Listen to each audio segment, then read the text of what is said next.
All right, hello everyone, and welcome to a video bright and early on a Tuesday morning on the 8th of November, where we're going to be looking at the VCE Economics Exam from 2022, Section B, Question 2. We're going to be going through all parts of this question, talking about where the marks should come from and what you need to do to get the marks, in my opinion. Because as a disclaimer, it's always just in my opinion. VCAR could have totally different rationale towards what they want. There's also multiple different answers that this could have for many of the questions. So if you are unsure or remember what you did and want to ask for more information about it, feel free to comment. A lot of people commented yesterday with some really great ideas about how to answer questions that I hadn't even thought of. So make sure you're doing that if you want to know more or want to feel a little bit more confident in what you did, and that would be great. Before we get started, I'm going to throw in something completely different just because I'm stoked on it from this morning. I went for a run for a warm-up, then I did some 1 rep max testing for deadlift, and I did a new deadlift PB of 202.5 kilos. So if you want to see my very white self in a Christmas singlet lifting something very heavy, there you go. Hopefully I can beat that one day in the future. But getting into the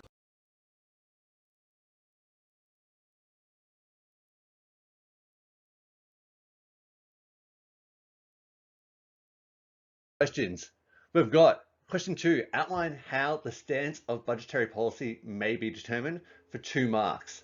So there's a lot of weird 2-mark questions on this VCE economics exam. It's really strange how they've kind of what you need to do for 2 marks, because a lot of them aren't really clear. A lot of what is going to be important here is I feel like you're going to need to mention if they're trying to expand or contract the economy, or aggregate demand, as it's aggregate demand side policy, and linking that to what that means for revenues and outlays, and why those things would be expanding or contracting the economy. So with either of those, or some combination of them, talking about how the changing of them would change whether the stance is expansionary or contractionary. So I would talk about saying the stance of budgetary policy is an aggregate demand side measure, which is designed to either stimulate or contract aggregate demand. Expansionary budgetary policy is when the revenues are larger than the outlays. I mean, when the outlays are larger than the revenues, as they are trying to stimulate the economy by injecting more money into it.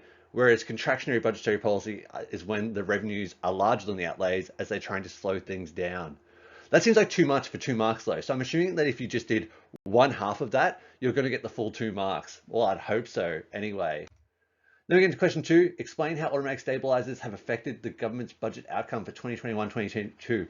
I really like this question. There's been a lot of tricky automatic stabilizers questions in the past, but there's been a lot of up-to-date information about this that has made it very interesting, in that there's a lot you need to know from the current economy. So part of what you should know about this is that the projected deficit was around 80 billion. Ooh. And the actual outcome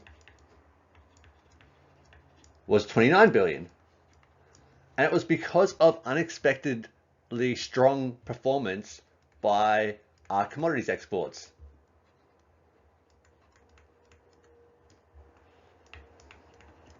Of commodities.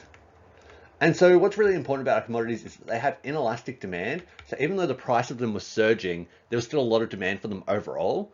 And so this meant that automatically, because economic activity was going quite strongly, that the government was bringing in more revenue through business tax and personal income tax, as unemployment also then performed better, and outlaying less via welfare. So this strong performance led to increased tax revenue and decreased welfare outlays automatically with no government intervention. So obviously you'd probably do some kind of description of automatic stabilizers are built into the budget and work counter-cyclically to stabilize the business cycle.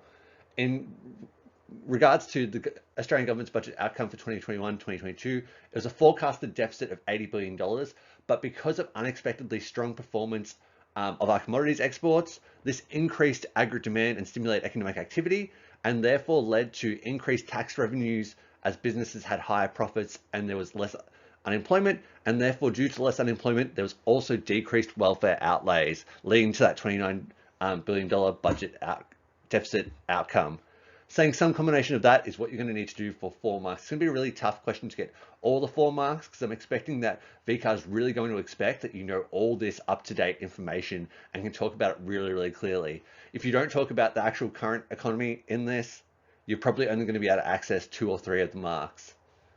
Then for part E, explain how a change to one structural component of the 2022-23 budget may influence aggregate demand and the achievement of one of the domestic goal of strong and sustainable economic growth. You may refer to a structural change announced in the March budget presented by the coalition government or any budget updates made by the Labor government party elected in May of 2022. So a structural budget component is really just talking about a discretionary change. As talking about the structure of the budget is just anything that's going to change the government's overall revenues and outlays or receipts and outlays. So in terms of this, I would refer to the $1,500 lower middle income tax offset, or you could talk about the increase of it by $420 from the previous $1,080 one. And then I would talk about how this policy then decreases the amount of tax receipts that the government's receiving and increases household disposable income as people have less of a tax burden. That is then going to lead to increased private consumption spending, increased aggregate demand, and increased aggregate demand will send a signal to businesses to increase production, and therefore that is going to increase real GDP, making it more likely that the goal of strong and sustainable economic growth will be achieved, which is to have the highest growth rate possible without any unnecessary inflationary or external or environmental pressures, a rate of around 3 to 3.5% GDP growth per annum. With this, I'm assuming they're going to be pretty lenient in terms of GDP is technically outside the goal range, and inflation's also really high, but there aren't really any budgetary policies that would also decrease inflation. Especially because in this you'd be talking about from the demand side, because you could talk about reductions in business tax rates, but that's going to be tricky because supply side rationale doesn't really work for aggregate demand side policy if you're answering it theoretically. So I think this is going to be the best kind of bet for that. You could use any discretionary change to justify that. So any infrastructure project, etc. As long as you followed it through the components of aggregate demand and then how that would lead to the goal, you're going to be totally fine and set the rationale for what the goal actually is. Then, lastly, evaluate the use of budgetary policy in achieving the government's goal of full employment. So evaluate for a 4-mark question is so harsh. Usually it's about 5. So in any evaluate question, you are doing positives and negatives and a judgment at the end. Because it's also a goal, you're probably going to define the goal as well. So the goal of full employment being the lowest unemployment rate possible without causing unnecessary inflationary pressures, like NAIRU, the non-accelerating inflationary rate of unemployment. So with this, we're going to be talking about the fact that it probably hasn't been that good at achieving it at the moment, because unemployment, it's been really effective at decreasing unemployment, but the inflation rate is surging. And I think the best answers are going to refer to the fact that inflation rate is surging, therefore the goal is technically not achieved. So in our positives, we can talk about that the impact lag is short, and therefore any budgetary policy measures can very quickly increase economic activity and therefore stimulate or make businesses have an increased derived demand for labor and therefore employ more people. So that's going to be the first part there.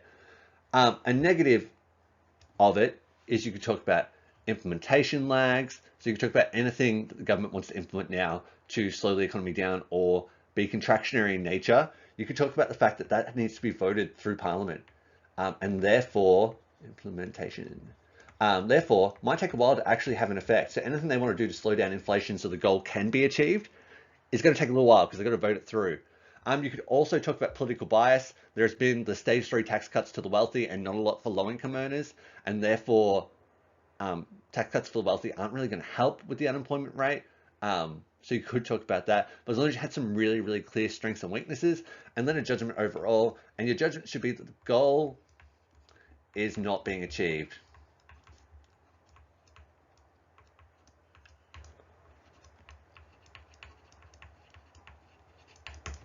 And that's essentially it. So hopefully you went well with these questions. I'll be back tomorrow with question 3 and then question 4 on Thursday. Question 3 and 4 really weren't that bad by comparison, so we'll talk about those in a lot of detail. If you have any questions about these, obviously feel free to comment below or send me an email, sean@therunningeconomy.com. I'll be on the emails all day, so feel free to get in touch. On that, if you are still doing your Year 12 exams, I hope they're going well. If you have accounting or sociology today, or chemistry, or legal studies tomorrow, I hope that you are smashing them all. On that, I hope you have a wonderful day, and I'll see you next time.